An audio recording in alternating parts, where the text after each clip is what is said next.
ಯಾವಾಗ ಎಲ್ರ ಬಗ್ಗೆ ಯೋಚನೆ ಮಾಡಿದ್ನೋ ಆಗ ನೋವುಗಳು ಶುರುವಾಯ್ತು. ಸೀನು ಕೂಡ ಆಗ್ಲೇ ಪರಿಚಯ ಆದ. ಪ್ರೀತಿ ಅಂತ ನನ್ನ ಹಿಂದೆನೆ ಸಾಕಾಗ್ತಿಲ್ಲ, ಸ್ವಲ್ಪ ಸೆಂಟಿಮೆಂಟ್ ಜಾಸ್ತಿ ಮಾಡು. ಈಗ ಹೇಳು ಹೇಳು.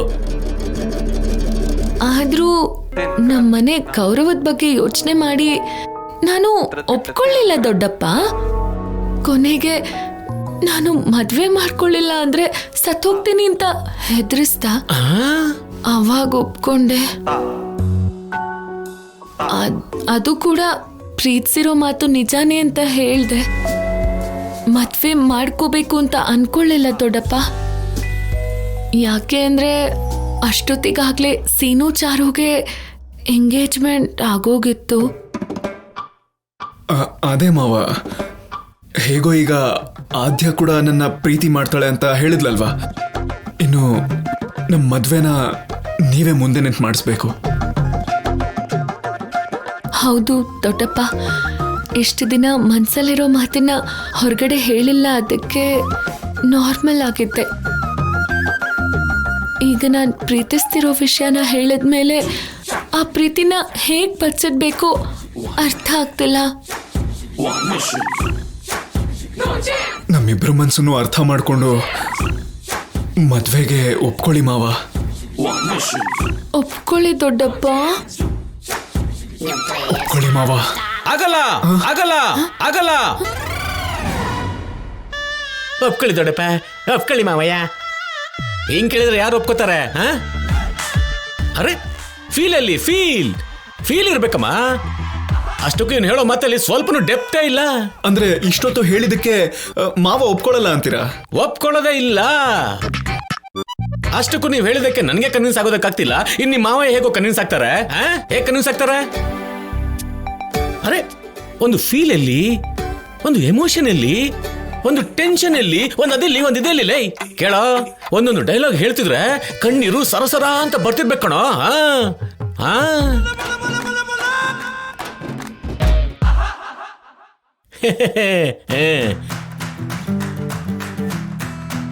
ಹೇಯ್ ಹೇಯ್, ನಾನು ಇಲ್ಲಿ ಮಾತಾಡ್ತಿದ್ರೆ ಆ ಕಡೆ ನೋಡ್ತಿದ್ಯಲ್ಲ, ಯಾಕೋ?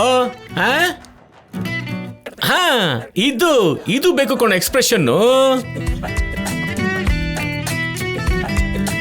ಇಷ್ಟು ಮಾತ್ರ ಭಯ ಇರಬೇಕು. ಭಾವನವ್ರ ಮುಂದೆ ಬಾಯ್ ಬಿಡೋದಕ್ಕೆ ಇಷ್ಟು ಮಾತ್ರ ಭಯ ಇರಬೇಕು ಅಂತ ನಂಗೆ ಚೆನ್ನಾಗಿ ಗೊತ್ತು ಕಣೋ. Good, thank you. ಆದ್ರೆ ನಿಮ್ಗೇನು ಭಯ ಬೇಡ. ಯಾಕಂದ್ರೆ ಈ ವೆಂಕಟರಾವ್ ಐಡಿಯಾಸ್ ಸಾಕ್ಷಾತ್ ವೆಂಕಟರಮಣ ಸ್ವಾಮಿನ ಕಾಪಾಡುತ್ತೆ. ಓಕೆ ಓಕೆ, ಇವಾಗ ನಿಮ್ ಕೆಲವು ಟಿಪ್ಸ್ ಕೊಡ್ತೀನಿ, ಅದನ್ನ ಹಾಗೇನೆ ಫಾಲೋ ಮಾಡ್ಬಿಡಿ. ಈಗ ಅದೆಲ್ಲ ಯಾಕೆ ಬಿಡಿ ಮಾವಯ್ಯ. ನೋಡಿದ್ಯಾ, ನೀನ್ ಕ್ಯಾರೆಕ್ಟರ್ ಇಂದ ಹೊರಗಡೆ ಬಂದ್ಬಿಟ್ಟೆ. ಇವಾಗ ನನ್ನ ಕ್ಯಾರೆಕ್ಟರ್ ಏನು? ಯಾರು ನಾನು? ನಿಮ್ ವೆಂಕಟರಾವ್ ಮಾವಯ್ಯ ಅಲ್ಲ, ದಿ ಗ್ರೇಟ್ ನಿಮ್ ದೊಡ್ಡಪ್ಪ ನಾನು. ಸಾರಿ ದೊಡ್ಡಪ್ಪ. ಸಾರಿ ಮಾವ, ಓಡತ್ತಿದ್ರಲ್ಲ, ಯಾಕೋ ನಿಲ್ರಯ್ಯ. ನಾನು ಇಲ್ಲಿದ್ರೆ ಅಲ್ಲೆಲ್ಲ ಸಾರಿ ಹೇಳಿ ಹೋಗ್ತಿದಾರಲ್ಲ. ಹಬ್ಬಾ, ಇವ್ರು ಈ ತರ ಇದ್ರೆ ನಟ್ನಲ್ಲಿ ಮೇಲೆ ಬರೋದು ಕಷ್ಟ.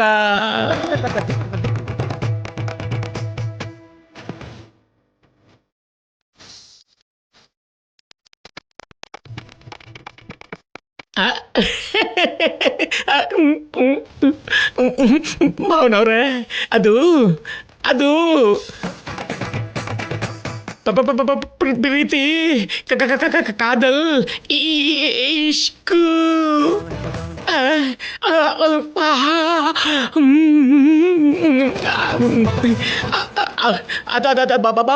ಆಮೇಲೆ ಸಿಗ್ತೀನಿ, ಆಮೇಲೆ ಹೇಳ್ತೀನಿ ಭಾವನವ್ರೆ.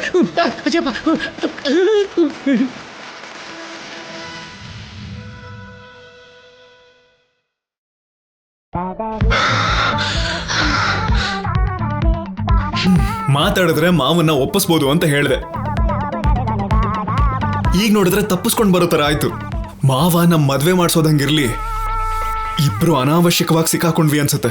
ನಾವೆಲ್ ಸಿಕ್ಕಾಕೊಂಡ್ವಿ ಸೀನು? ಏನೋ ದೊಡ್ಡದಾಗಿ ಐಡಿಯಾ ಕೊಡಕ್ ಹೋಗಿ ವೆಂಕಟರಾವ್ ಮಾವಯ್ಯ ಸಿಕ್ಕಾಕೊಂಡ್ರು. ಈಗ ಅವ್ರ ಪರಿಸ್ಥಿತಿ ಏನು ಅರ್ಥನೇ ಆಗ್ತಿಲ್ಲ.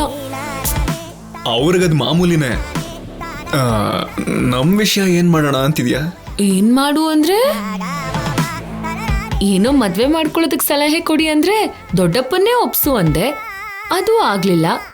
ಅದಕ್ ನಾನೇನ್ ಮಾಡ್ಬೇಕು? ನೀನೇ ಏನಾದ್ರೂ ಮಾಡ್ಬೇಕು ಆದ್ಯ. ಓಹೋ, ಅಂದ್ರೆ ನೀವೇನು ಮಾತಾಡಲ್ಲ ಅಂತಾಯ್ತು. ಬಿಟ್ಟಿಯಾಗಿ ಸಿಕ್ಕಿದೀನಿ ಅಂತ ತಾಳಿ ಕಟ್ಬಿಡ್ತ್ಯಾ? ಬಿಟ್ಟಿ ಅಂತ ಯಾರು ಹೇಳಿದ್ದು? ನಿನಗೋಸ್ಕರ ಎಷ್ಟು ಕಷ್ಟಪಟ್ಟಿಲ್ಲ. ಮನೇಲಿ ಪ್ರತಿಯೊಬ್ಬರನ್ನು ಎದುರಾಕೊಂಡಿದ್ದೀನಿ. ಚಾರು ಅನ್ನೋ ಗಂಡಾಂತರದಿಂದ ತಪ್ಪಿಸ್ಕೊಂಡಿದ್ದೀನಿ. ನಿನ್ನ ಹುಡ್ಕೊಂಡು ಟ್ರಿಪ್ಗೆ ಬೇರೆ ಬಂದಿದ್ದೆ ಮದ್ವೆಗೆ ಒಪ್ಸಕ್ಕೆ. ನಿಜ ಹೇಳ್ಬೇಕು ಅಂದ್ರೆ ನಾನೇ ನಿನಗೆ ಏನು ಕಷ್ಟ ಆಗ್ದಿರೋ ಹಾಗೆ ಬಿಟ್ಟಿಯಾಗಿ ಸಿಕ್ಕಿರೋದು. ಹೌದಾ? ಹಾಗಾದ್ರೆ ನೀನ್ ನನಗ್ ಬೇಕಾಗಿಲ್ಲ ಬಿಡು. ನಾವಷ್ಟೊಂದ್ ವರದಕ್ಷಿಣೆನ ಕೊಡೋಕಾಗ್ದಿರೋ ಕಾರಣ ಆಸ್ತಿ ಕೊಡೋರು ಯಾರಾದ್ರೂ ಇದ್ರೆ ನೋಡ್ಕೊಳ್ಳಿ. ಆಸ್ತಿ ಹಂಗಿರ್ಲಿ, ನೀನ್ ನಮ್ ಪ್ರೀತಿಗೆ ಬೆಲೆನೆ ಕೊಡ್ತಾ ಇಲ್ಲ. ನಾನು ನಮ್ ಪ್ರೀತಿಗೆ ಬೆಲೆ ಕೊಡ್ತಿಲ್ವಾ? ಈಗ ನನಗ್ ಕೋಪ ಬಂತು, ಕುಂಬಳಕಾಯಿ ಮೂತಿ ಮಾಡ್ಕೊಂಡೆ. ನಿನ್ ಜೊತೆ ಮಾತಾಡಲ್ಲ. ಆದ್ಯ, ನೀನೇನೋ ಜೋಕ್ ಮಾಡ್ದೆ ಅಂತ ನಾನು ನಿನ್ನ ರೇಕ್ಸಕ್ ಜೋಕ್ ಮಾಡ್ದೆ. ಇಷ್ಟಕ್ಕೆಲ್ಲ ಮುನ್ಸ್ಕೊಂಡ್ರೆ ಹೇಗೆ ಆದ್ಯ? ನೀನು ನನಗೆ ಗಾಡ್ ಗಿಫ್ಟ್. ನೋಡಾದ್ಯ, ನೀನ್ ನನ್ನ ಜೊತೆ ಇಲ್ಲ ಅಂದ್ರೆ ಈ ಇಡೀ ಜೀವನನೇ ವೇಸ್ಟ್. ಅಷ್ಟಕ್ಕೂ ನಿಂತರ ಹುಡುಗಿ ನನಗೆ ಸಿಗ್ಬೇಕು ಅಂದ್ರೆ ನಾನು ಎಷ್ಟೋ ಜನ್ಮದ ಪುಣ್ಯ ಮಾಡಿರ್ಬೇಕು. ತೂಕ ಹಾಕಕ್ಕಾಗ್ದಿರೋಷ್ಟು ಬಂಗಾರ ನೀನು. ಇನ್ ನನಗೆ ಆಸ್ತಿ ಎಲ್ಲ ಯಾಕಬೇಕು ಅಲ್ವಾ? ಹಾಗಾದ್ರೆ ನೀನೇ ಎಲ್ರನ್ನು ಮನೇಲಿ ಮದ್ವೆಗೆ ಒಪ್ಸು. ಆದ್ರೆ ನೀನು ನನ್ನ ಪ್ರೀತಿಸ್ತಾ ಇದೀಯ ಅಲ್ವಾ? ನಾನ್ ನಿನಗೋಸ್ಕರ ಇಷ್ಟೆಲ್ಲ ಕಷ್ಟಪಟ್ಟ ಮೇಲೆ ನೀನ್ ನಮ್ ಪ್ರೀತಿಗೋಸ್ಕರ ಒಂದು ಚಿಕ್ಕ ಕೆಲಸ ಮಾಡಕ್ಕಾಗಲ್ಲ? ಮಾವನ ಹತ್ರ ಮಾತಾಡಕ್ಕಾಗಲ್ಲ? ಹಲೋ ಮಾಸ್ಟರು, ನೀವು ದೊಡ್ಡ ಹೀರೋ ಅಲ್ವಾ? ನನಗೋಸ್ಕರ ಇಷ್ಟನ್ ಮಾಡೋಕ್ಕಾಗಲ್ವಾ? ನೀನ್ ನನ್ನ ಹೀರೋಯಿನ್ ಅಲ್ವಾ? ನಿನಗೆ ಇಷ್ಟು ಮಾಡಕ್ಕಾಗಲ್ವಾ? ನಿನ್ನ ಯಾಕಾದ್ಯ, ಏನಾಯ್ತು? ನಾನು ನಮ್ಮ ಮದ್ವೆಗೆ ದೊಡ್ಡಪ್ಪನ ಒಪ್ಪಿಸ್ಬೇಕಂತೆ. ಅಷ್ಟಕ್ಕೂ ದೊಡ್ಡಪ್ಪನ ಜೊತೆ ಮಾತಾಡೋಕಾಗುತ್ತಾ? ಪ್ರಾಕ್ಟೀಸ್ ಏನೋ ಮಾಡಿದ್ವಿ, ಆದ್ರೆ ಪ್ರಾಕ್ಟಿಕಲ್ ಆಗಿ ನನ್ನಿಂದ ಆಗಲ್ಲ ಸೀನು. ಇವಾಗ ಏನ್ ಮಾಡು ಅಂತ್ಯ? ಎಷ್ಟೇ ಕಷ್ಟ ಆದ್ರೂ ಅದನ್ನ ನಾನೇ ಹೋಗಿ ಹೇಳ್ಬೇಕು ಅಷ್ಟೇ ಅಲ್ವಾ? ಮಾವ, ಅವಶ್ಯಕತೆ ಇಲ್ಲ. ನಿಮ್ಗಷ್ಟೆಲ್ಲ ಭಯ ಆಗ್ತಿದ್ರೆ ನೀವ್ಯಾಕೆ ಹೋಗ್ಬೇಕು? ಅಷ್ಟಕ್ಕೂ ಪ್ರೀತಿ ಬಗ್ಗೆ ಮಾತಾಡಕ್ಕೆ ಇಷ್ಟು ಭಯ ಪಡ್ತಾ ಇದ್ದೀರಾ, ಇನ್ನು ಮದ್ವೆ ವಿಷಯ ಮಾತಾಡ್ತೀರಾ? ನಿಮ್ ನೋವು ನನಗ್ ಅರ್ಥ ಆಗತ್ತೆ. ಏನ್ ಮಾತಾಡ್ತಾ ಇದೀಯಾ? ನಿಮ್ ಪ್ರೀತಿಗೋಸ್ಕರ ಈ ರಾಜಲಕ್ಷ್ಮಿ ಇದ್ದಾಳಲ್ಲ ಮಾವ, ಅಷ್ಟೇ ಅಲ್ಲ, ನಿಮ್ಮಿಬ್ರಿಗೂ ಮದ್ವೆನೂ ಮಾಡಿಸ್ತೀನಿ. ಈ ವಿಷಯದಲ್ಲಿ ನೀವಿಬ್ರು ಭಯ ಪಡೋ ಅವಶ್ಯಕತೆನೇ ಇಲ್ಲ. You just follow me. Seenu, follow me ಅನ್ಲಲ್ಲ, ಲೆಟ್ಸ್ ಫಾಲೋ ಹರ್.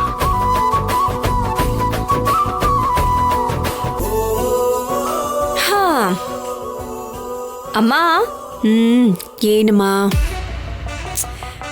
ನಿಂಗೇನಾದ್ರೂ ಸಹಾಯ ಮಾಡ್ಲಾ ನಾನು? ನಿನಗೇನ್ ಸಹಾಯ ಬೇಕು ಅಂತ ಹೇಳು. ಅಮ್ಮ, ಸ್ವಲ್ಪ ಈ ಕೆಲಸ ನಿಲ್ಸಿ ನನ್ನ ನೋಡು, ನಿನಗೆ ಅರ್ಥ ಆಗುತ್ತೆ. ನೋಡ್ದೆ, ತುಂಬಾ ಚೆನ್ನಾಗಿದೆಯಾ. ನಿನ್ ಪಕ್ಕದಲ್ಲಿ ನಿಂತಿರೋ ಸೀನು ಆದ್ಯನು ತುಂಬಾ ಚೆನ್ನಾಗಿದ್ದಾರೆ. ತುಂಬಾ ಚೆನ್ನಾಗಿದಾರಲ್ವಾ? ಜೋಡಿ ಚೆನ್ನಾಗಿದೆ ಅಲ್ವಾ? ಅವ್ರಿಗೆ ಮದ್ವೆ ಮಾಡಿಸ್ಬೇಕು. ರಾಜಿ, ನೋಡು, ಅದನ್ನೆಲ್ಲ ನೋಡ್ಕೊಳ್ಳೋದಿಕ್ಕೆ ಈ ಮನೇಲಿ ದೊಡ್ಡವರಿದ್ದಾರೆ. ನಿನಗೆ ಯಾಕಿದೆಲ್ಲ? ಹೌದು ಇದ್ದಾರೆ, ಆದ್ರೆ ಯಾರು ಇದ್ರ ಬಗ್ಗೆ ಮಾತಾಡ್ತಿಲ್ವಲ್ಲಮ್ಮ. ಈ ಜೋಡಿ ಹಕ್ಕಿಗಳನ್ನ ಹೀಗೆ ಬಿಟ್ರೆ ಹೇಗೆ?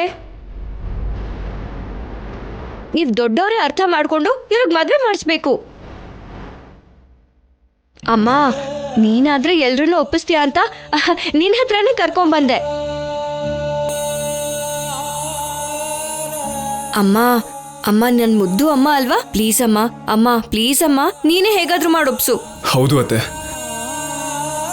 ಮದ್ವೆ ವಿಷಯನ ಮಾವನ ಹತ್ರ ಹೇಗೆ ಹೇಳೋದು ಅಂತ ಗೊತ್ತಾಗ್ತಿಲ್ಲ. ಮಾವ ಹೇಗೆ ರಿಯಾಕ್ಟ್ ಮಾಡ್ತಾರೋ ಅಂತ ತುಂಬಾ ಟೆನ್ಷನ್ ಆಗ್ತಿದೆ. ಆದ್ರೆ ನೀವ್ ಹೇಗಾದ್ರೂ ಒಪ್ಪಿಸ್ತೀರಾ ಅಂತ ನಂಬಿಕೆ ಇದೆ ನಮ್ಗೆ. ಒಂದ್ಸಲ ನಮ್ಮಿಬ್ಬರ ಬಗ್ಗೆನೂ ಯೋಚನೆ ಮಾಡಿ ಅತ್ತೆ.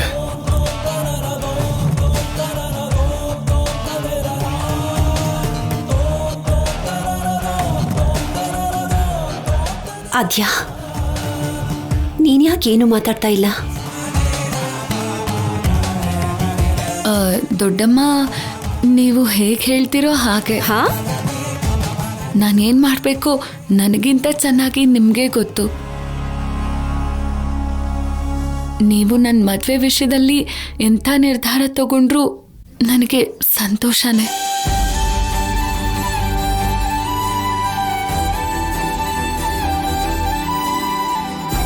ಆದ್ಯಾ, ಅಮ್ಮ ಮೌನವಾಗಿದ್ದಾರೆ ಅಂದ್ರೆ ಒಪ್ಕೊಂಡ್ ಹಾಗೆ.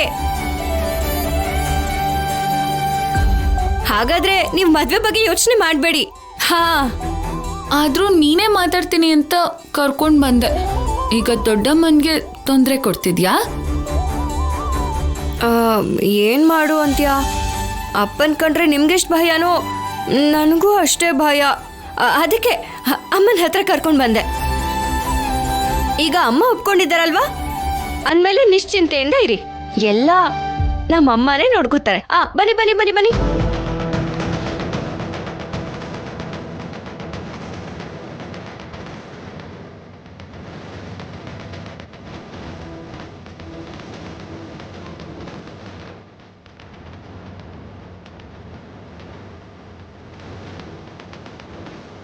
ಓಂ ತತ್ಪುರುಷಾಯ ವಿದ್ಮಹೇ ಮಹಾದೇವಾಯ ಧೀಮಹಿ ತನ್ನೋ ರುದ್ರ ಪ್ರಚೋದಯಾತ್.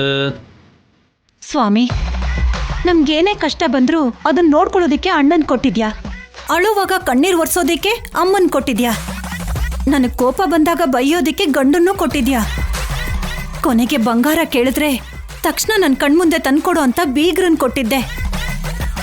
ಆದ್ರೆ ನನ್ ಮಗನ್ ಮನ್ಸ್ ಯಾಕಪ್ಪ ಬದಲಾಯಿಸ್ದೆ? ಪ್ರತಿ ಸಲ ನಾನ್ ಕೇಳಿದ್ದನ್ನೆಲ್ಲ ಕೊಟ್ಟಿದ್ಯಾ. ಒಂದ್ಸಲ ನೀನ್ ಅನ್ಕೊಂಡಿರೋದನ್ನ ಕೊಡ್ತಿರೋದಕ್ಕೆ ನಿಂದೇನೋ ತಪ್ಪಿಲ್ಲ. ಆಗಿದ್ದೇನೋ ಆಗೋಯ್ತು. ಇನ್ಮೇಲಾದ್ರೂ ನನ್ ಸಂಕಟ ಅರ್ಥ ಮಾಡ್ಕೋ ಸ್ವಾಮಿ. ಈ ಚಾರು ಸಂಬಂಧ ಹೋದ್ರೆ ಹೋಗ್ಲಿ, ಮುಂದೆ ಬರೋ ಸಂಬಂಧನಾದ್ರೂ ಚಾರು ಮನೆಯವ್ರಿಗಿಂತ ತುಂಬಾ ದೊಡ್ಡ ಶ್ರೀಮಂತರಾಗಿರ್ಬೇಕು. ಐಶ್ವರ್ಯ ಇರೋ ಹುಡ್ಗಿನ ಕಳಿಸ್ತೀಯೋ, ಸುಂದರವಾಗಿರೋ ಹುಡ್ಗಿನ ಕಳಿಸ್ತೀಯೋ, ಅದು ನಿನ್ನಿಷ್ಟ. ಆದ್ರೆ ಅಪ್ಪಿ ತಪ್ಪಿನೂ ಕೂಡ ಆದ್ಯ ಮಾತ್ರ ನನ್ ಸೊಸೆ ಆಗ್ಬಾರ್ದು. ಅವಳ ಬಾಯಲ್ಲಿ ಅತ್ತೆ ಅಂತ ಕರೆಸ್ಕೊಳ್ಳೋದಿಕ್ಕೆ ನನಗಿಷ್ಟ ಇಲ್ಲ. ಆದ್ಯ ಸೀನು ಮಾತ್ರ ಮದ್ವೆ ಆಗ್ಬಾರ್ದು. ವರದಕ್ಷಿಣೆ ರೂಪದಲ್ಲಿ ಕೆಜಿ ಗಟ್ಲೆ ಬಂಗಾರ ಕೊಡೋ ಸಂಬಂಧ ನೋಡಪ್ಪ. ನಿನಗ್ 101 ತೆಂಗಿನಕಾಯಿ ಓಡಿಸ್ತೀನಿ.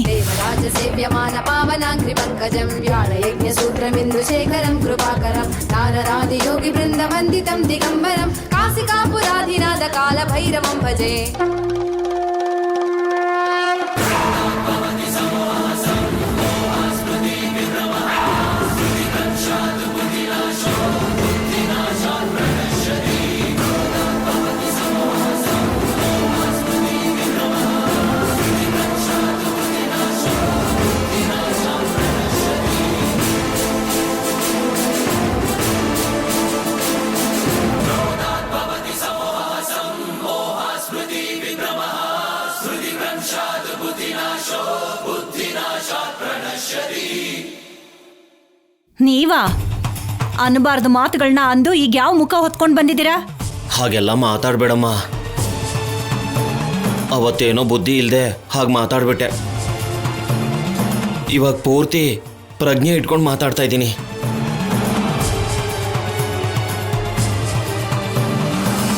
ಸೀನು ನಮ್ಮನೆ ಅಳಿಯ ಆಗ್ಬೇಕು. ಈ ಒಡವೆನ ತಗೋ ತಂಗಿಯಮ್ಮ.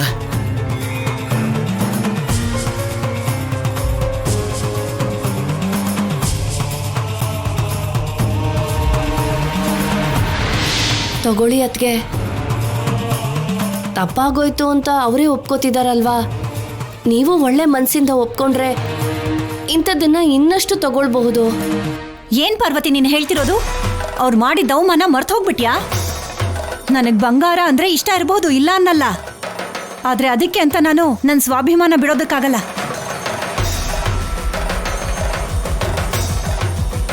ಇವರು ನನ್ನ ಆತ್ಮ ಅಭಿಮಾನಕ್ಕೆ ಧಕ್ಕೆ ತರೋ ಹಾಗೆ ಮಾತಾಡಿದ್ರು. ಕೊನೆಗೆ ನನ್ಗ್ಯಾರು ದಿಕ್ಕಿಲ್ಲ ಅಂತಾನೂ ಹೇಳ್ಬಿಟ್ರು. ಈಗ ಯಾವ ಧೈರ್ಯದಲ್ಲಿ ಬಂದಿದ್ದಾರೋ ಹೋಗಿ ಈ ಬಂಗಾರನ ಅವ್ರ ಮನೇಲಿ ಬಚ್ಚಿಟ್ಕೊ ಅಂತ ಹೇಳು. ಬೀಗ್ರೆ, ಆವಾಗೇನೋ ಗೊತ್ತಿಲ್ಲದೆ ನಡೆದೋಯ್ತು, ಕ್ಷಮಿಸಿ ಅಂತ ಕೇಳ್ತಿದೀವಲ್ವಾ. ಈಗಲೂ ನಿಮ್ಮ ಕೋಪ ಕಡಿಮೆ ಆಗಿಲ್ಲ ಅಂದ್ರೆ ನಿಮ್ಮ ಕಾಲಿಗೆ ಬೀಳು ಅಂದ್ರೂ ಬೀಳ್ತೀನಿ. ನಿಮ್ಮ ಮಗನ ಕಾಲು ತೊಳೆದು ಕನ್ಯಾದಾನ ಮಾಡೋ ಭಾಗ್ಯ ನಮಗೆ ಕೊಡಿ. ಹೌದು ಅತ್ಗೆ, ಪಾಪ ಚಾರು ಅವಳ ಆಸೆನೆಲ್ಲ ಸೀನು ಮೇಲೆ ಇಟ್ಕೊಂಡಿದ್ದಾಳೆ. ನೀವೇ ಈ ಮದ್ವೆಗೆ ಒಪ್ಕೊಳ್ಳಿಲ್ಲ ಅಂದ್ರೆ ಅವಳ ಪರಿಸ್ಥಿತಿ ಏನು ಒಂದ್ಸಲ ಯೋಚನೆ ಮಾಡಿ. ಒಂದ್ಸಲ ಇವ್ರು ಕೊಡ್ತಿರೋ ಬಂಗಾರದ ಮೇಲೂ ಗಮನ ಹರಿಸಿ ಅತ್ಗೆ. ಆಮೇಲೆ ಚಾರು ಮದ್ವೆ ಆಗ್ಬೇಕೋ ಬೇಡವೋ ಅನ್ನೋದು ನಿಮಗ್ ಸೇರಿದ್ದು. ಆಗಲ್ಲ ಪಾರ್ವತಿ, ನಮ್ ಸ್ವಾಭಿಮಾನಕ್ಕೆ ಧಕ್ಕೆ ಬಂದಿದೆ. ಅದನ್ನೆಲ್ಲ ಮನ್ಸಲ್ಲಿ ಇಟ್ಕೊಂಡು ಈ ಮದ್ವೆ ಮಾಡಕ್ಕಾಗಲ್ಲ.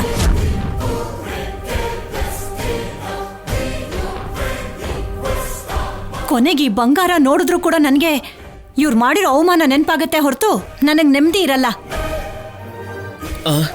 ಬೀಗ್ರೆ, ಅಯ್ಯೋ ಬೀಗ್ರೆ, ಅದ್ಕೆ ನಿಂತ್ಕೊಳ್ಳಿ ಅದ್ಕೆ. ನಿಂತ್ಕೊಳ್ಳಿ ಬೀಗ್ರೆ, ನನ್ ಮಾತ್ ಕೇಳಿ. ಬೀಗ್ರೆ ಅದ್ಕೆ ಸ್ವಲ್ಪ ನಿಂತ್ಕೊಳ್ಳಿ. ನಾವು ಹೇಳೋದನ್ನ ಕೇಳಿ. ಒಂದೇ ಒಂದ್ಸಲ ನಮ್ಮ ಮಾತು ಒಂದ್ಸತಿ ಕೇಳಿ ಬೀಗ್ರೆ. ಅದ್ಕೆ ಪಾರ್ವತಿ, ಹೋದ್ರೆ ಹೋಗ್ಲಿ ಬಿಡಮ್ಮ. ನಮ್ಮ ಅದೃಷ್ಟ ಚೆನ್ನಾಗಿಲ್ಲ ಅನ್ಕೊಂಡು ಈ ಒಡವೆನೆಲ್ಲ ಹುಂಡಿಗೆ ಹಾಕ್ಬಿಡ್ತೀನಿ ಬಿಡಮ್ಮ. ಉಂಡಿಲ್ಲ, ಮುಂದಿನ ಜನ್ಮದಲ್ಲಾದ್ರೂ ನಮ್ಗೆ ಒಳ್ಳೆ ಜೀವನ ಕೊಡು ಅಂತ ಆ ಭಗವಂತನ ಹತ್ರ ಬೇಡ್ಕೋತೀನಿ.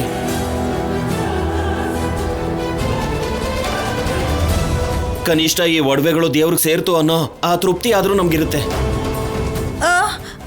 ನಡೀರಿ, ಹಾಗೆ ಮಾಡೋಣ. ನಡಿ ಪಾರ್ವತಿ. ಅಷ್ಟು ಬೆಲೆ ಬಾಳೋ ಒಡವೆಗಳನ್ನ ಉಂಡಿಗೆ ಹಾಕ್ತೀರಾ? ಅದನ್ನೇನ 10 ರೂಪಾಯಿ 20 ರೂಪಾಯಿ ಅನ್ಕೊಂಡ್ರಾ? ತಟ್ಟೆ ತುಂಬಾ ಒಡವೆಗಳಿದೆ ಬೀಗ್ರೆ. ಈ ಭೂಮಿ ಮೇಲೆ ನಮ್ಗೆ ಬೆಲೆ ಇಲ್ಲ ಅಂದ್ಮೇಲೆ ಇನ್ನು ಈ ಬಂಗಾರ ಯಾಕೆ ಬಿಡಮ್ಮ? ಇಲ್ಲಿ ನೋಡು, ಇದು ಇದ್ರೆ ನೀನ್ ಕತ್ತಲ್ಲಿರ್ಬೇಕು, ಇಲ್ಲ ಅಂದ್ರೆ ಆ ಹುಂಡಿಲಾದ್ರೂ ಇರ್ಬೇಕು. ನನ್ನ ಮಗಳು ಕೂಡ ಹೀಗೆ ಹೇಳ್ತಾಳೆ. ಇದ್ರೆ ಪದ್ಮಾವತಿ ಸೊಸೆ ಆಗಿರ್ತೀನಿ, ಇಲ್ಲ ಅಂದ್ರೆ ಸತ್ತೋಗ್ತೀನಿ ಅಂತಿದ್ದಾಳೆ ಬೀಗ್ರೆ. ನನಗ್ ಗೊತ್ತು ಬೀಗ್ತೀವ್ರೆ ಚಾರು ಬಗ್ಗೆ. ಅವಳಿಗೆ ನಾನಂದ್ರೆ ಪ್ರಾಣ. ನಿಮ್ಗೆ ಈ ಒಡವೆ ಅಂದ್ರೆ ಪ್ರಾಣ ಅಲ್ವಾ? ನೀವು ಮನ್ಸು ಬದಲಾಯಿಸ್ಕೊಂಡ್ರು ಅವಳು ಮಾತ್ರ ಮನ್ಸು ಬದಲಾಯಿಸಿಲ್ಲ, ಗೊತ್ತಾಯ್ತಾ? ಅಂತ ಹುಡುಗಿ ನನಗ್ ಸೊಸೆ ಆಗ್ಬರೋದು ನನ್ನ ಅದೃಷ್ಟ. ನಿಮ್ ಕೈಯಲ್ಲಿರೋ ಒಡವೆಗಳನ್ನ ಉಂಡಿಗೆ ಹಾಕ್ಬೇಡಿ. ಆಯ್ತು ಬೀಗ್ರೆ. ತಗೋ. ನಮ್ಮ ಅದ್ಕೆ ಬಂಗಾರ ತಗೊಂಡ್ರು ಅಂದ್ರೆ ಚಾರು ಮದ್ವೆಗೆ ಒಪ್ಕೊಂಡ್ ಹಾಗೆ. ಚಾರು ನನ್ ಸೊಸೆ ಆಗ್ಬೇಕು ಪಾರ್ವತಿ. ಅವಳನ್ನ ಹೂವಿನ ತರ ನೋಡ್ಕೋತೀನಿ. ಅಮ್ಮ, ತಂಗಿಯಮ್ಮ, ಇಷ್ಟಕ್ಕೂ ಈ ವಿಷಯನ ನಿಮ್ಮ ಅಣ್ಣನ ಹತ್ರ ಹೇಗೆ ಹೇಳ್ತೀಯಮ್ಮ? ರಾಖಿ ಹಬ್ಬ ಬರ್ತಿದ್ಯಲ್ಲ ಬೀಗ್ರೆ, ನನ್ನ ಅಣ್ಣ ರಾಖಿ ಹಬ್ಬದ ದಿನ ಏನ್ ಕೇಳಿದ್ರು ಕೊಟ್ಬಿಡ್ತಾನೆ. ಅಣ್ಣನ್ಗೆ ರಾಖಿ ಕಟ್ತೀನಿ, ಸೀನು ಚಾರು ಮದ್ವೆ ಮಾಡಿಸ್ಬೇಕು ಅಂತ ಮಾತು ತಗೋತೀನಿ.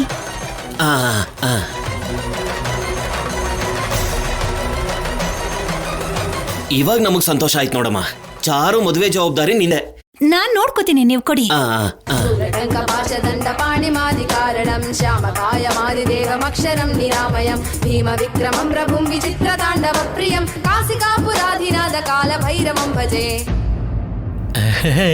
ನಿನಗ್ ನೀನೇ ಸಾಟಿ ಕಣಯ್ಯ, ಈ ರಿಂಗು ಮುಂದೆ ಯಾರಿದ್ದಾರಯ್ಯ. ಏನ್ ತಂಗಮ್ಮ? ಅಣ್ಣ, ನಾನು ಈ ಮನೆಗೆ ಸೊಸೆಯಾಗಿ ಕಾಲಿಡೋದಕ್ಕೂ ಮುಂಚೆ ನನಗೆ ತಂಗಿ ಆದ್ರೂ, ಅಕ್ಕ ಆದ್ರೂ, ತಮ್ಮ ಆದ್ರೂ, ಅಣ್ಣ ಆದ್ರೂ ಎಲ್ಲರನ್ನೂ ನನ್ನ ಸಂಧ್ಯಾನಲ್ಲೇ ನೋಡ್ತಾ ಇದ್ದೆ. ದೇವರು ಸಂಧ್ಯನ ದೂರ ಮಾಡಿದ್ರು, ನಿಮ್ಮನ್ನ ನನ್ನ ಅಣ್ಣನ ರೂಪದಲ್ಲಿ ಹತ್ರ ಮಾಡಿದ್ದಾನೆ. ನಿಮಗೆ ರಾಖಿ ಕಟ್ಬೇಕು ಅಂತ ಬಂದಿದ್ದೀನಿ. ಅಮ್ಮ, ನಿನಗೆ ನಿನ್ನ ತಂಗಿ ಅಂದ್ರೆ ಎಷ್ಟು ಪ್ರೀತಿನೋ ನನಗೆ ಗೊತ್ತಮ್ಮ. ನನ್ನನ್ನು ಕೂಡ ನಿನ್ನ ತಂಗಿ ಹೋಲಿಸ್ತಿದ್ರೆ ಈ ಕಣ್ಣೀರು ನಿಲ್ಲಲ್ಲಮ್ಮ.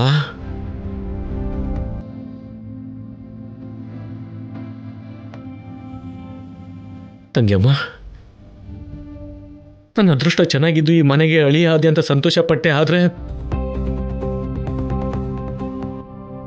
ನೀನು ನಮ್ಮನ್ನ ಆಗ ಕಾಪಾಡಿದ್ದಕ್ಕೆ ನಾವೆಲ್ಲ ಇಲ್ಲಿ ಸಂತೋಷವಾಗಿದ್ದೀವಮ್ಮ. ನೀನು ಅಣ್ಣ ಅಂತ ಕರೆದಾಗ್ಲೆಲ್ಲ ನನಗೆ ಒಡಹುಟ್ಟಿದವರು ಯಾರು ಇಲ್ಲ ಅನ್ನೋ ನೋವನ್ನು ಕೂಡ ನಾನು ಮರ್ತೋತೀನಮ್ಮ.